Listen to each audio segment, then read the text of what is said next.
Mu mwaka 2018 aba Uganda Cancer Institute bafuna abaana abalina kkookolo w'enjawulo 582 ate nga waliwo n'abo abateeberezebwa okuba nti tebaatuuka mu malwaliro okufuna obujjanjabi ne bafiira mu bitundu byabwe gye bawangaalira.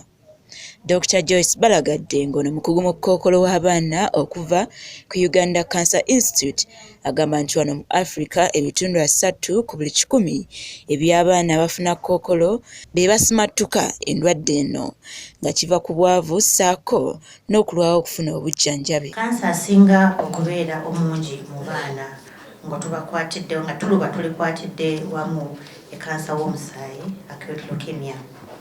Naye bwe tuba tukutte kika ku kika, kansa asingira ddala obungi ekansa w'ebinywa bwe tuyita rhabdomyosarcoma, ne kuddako kansa w'ensigo Wilms tumor, ne tuddako ekika kya kansa eky'omusaayi ekimu kye tuyita acute lymphoblastic leukemia.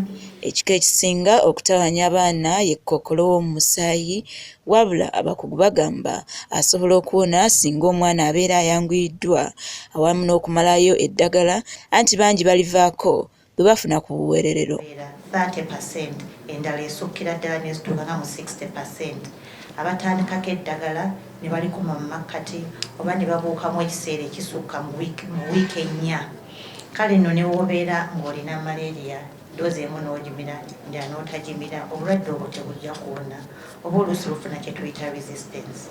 Kale ekyo kitukosa nnyo ate nga kiva ku bintu era ebiva ku bwavu.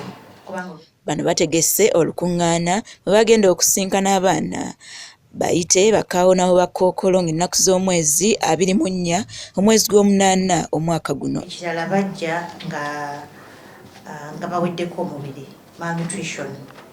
Malnutrition eyo mbi nnyo ddala kubanga eremesa omubiri gwabwe okusobola okutwala eddagala mu ddoozi eyandyetaaze kubanga side effects zibeera nnyingi nnyo. N'olwekyo tuwalirizibwa okukendeeza ku ddoozi eyo eyandisaanidde kubanga bwe tubawa ddoozi ezisaanidde side effects nnyingi n'okufa oluusi bafa.